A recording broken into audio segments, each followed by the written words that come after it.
Olá! Sabe, por trás de cada parede, de cada prédio que a gente vê por aí, existe uma espécie de manual de instruções secreto. São as regras invisíveis que garantem que tudo continue de pé com total segurança. E hoje, a gente vai decifrar esse manual. Pois é, essa é a grande questão. Não tem mágica nenhuma, é pura ciência e técnica. Tudo se resume a um conjunto de normas, sabe? Normas super precisas que ditam cada passo da construção, começando, claro, pela base de tudo. É isso aí, tudo começa aqui, no chão, na fundação.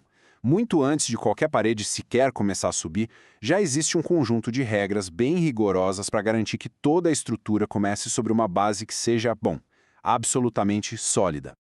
Olha que interessante. Parece algo simples, mas até a temperatura do concreto é crucial. A norma NBR 14931 exige preto no branco que ele seja aplicado entre 5 e 32 graus Celsius. Se tiver muito frio, ele não cura direito, fica fraco. Agora, se tiver quente demais, ele racha. Um detalhezinho que pode literalmente comprometer toda a estrutura.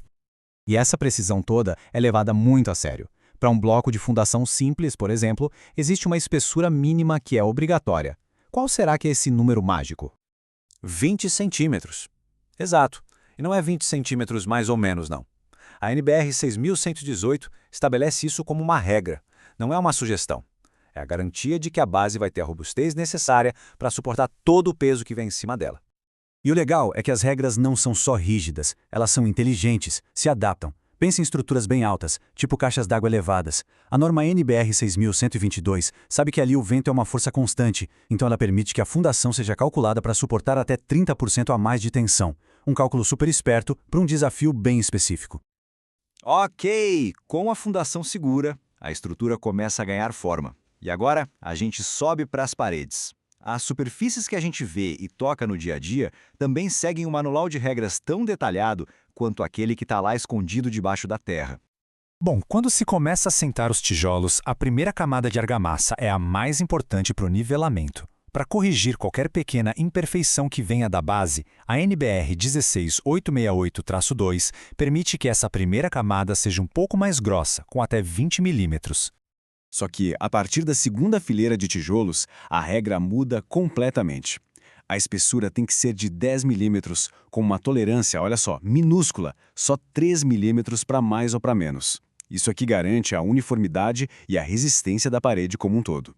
Certo, a parede está de pé. E o reboco? Como é que os inspetores garantem que o acabamento não vai, sei lá, simplesmente cair com o tempo? Acredite, existe um método de teste para isso que é surpreendentemente simples. A norma NBR 13749 especifica o chamado teste de percussão. O inspetor vai lá e dá umas batidinhas leves na superfície com um martelo de madeira. Se o som for oco, aquele som de oco mesmo, pronto. Significa que tem ar ali no meio, ou seja, o reboco não colou direito e precisa de reparo. Simples, né? Mas funciona que é uma beleza. E o tempo? O tempo também é um material de construção fundamental. Antes de colocar os azulejos numa parede, a NBR 13755 exige uma pausa. Uma pausa de, no mínimo, 14 dias. É o tempo de cura, que é essencial para o reboco ganhar a resistência que ele precisa para segurar o peso dos azulejos por décadas. Na construção, a precisão da linguagem é tão importante quanto a das medidas. Aquilo que a gente chama de buraco da janela, por exemplo, tem um nome técnico certinho: vão.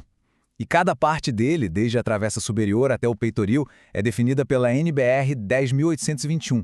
Falar a mesma língua na obra evita erros que podem custar muito caro. Agora, vamos mergulhar no que fica escondido dentro das paredes. Chegou a hora de explorar o que seria o sistema nervoso e o sistema circulatório do edifício, as instalações elétricas e hidráulicas. E sim, elas são governadas por regras igualmente claras. Quantas tomadas uma cozinha precisa ter? Não é um chute, não. A norma NBR 5410 tem uma fórmula exata para isso. Vamos fazer a conta para uma cozinha que tem, digamos, 17 metros de perímetro. A regra é bem direta. Uma tomada a cada 3,5 metros, ou fração disso. Então a gente divide 17 por 3,5, que dá 4,85. Como qualquer fração já conta como um inteiro, a gente arredonda para cima. O resultado? No mínimo, 5 tomadas nessa cozinha.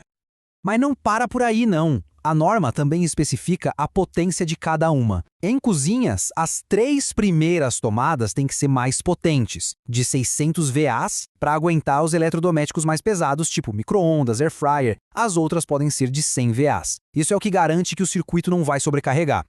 No fundo, todas essas regras, da fundação até a fiação, têm um único objetivo em comum: segurança. Segurança para quem constrói e, mais importante ainda, para quem vai usar aquele prédio por muitos e muitos anos. Um canteiro de obras é um ambiente, por natureza, caótico.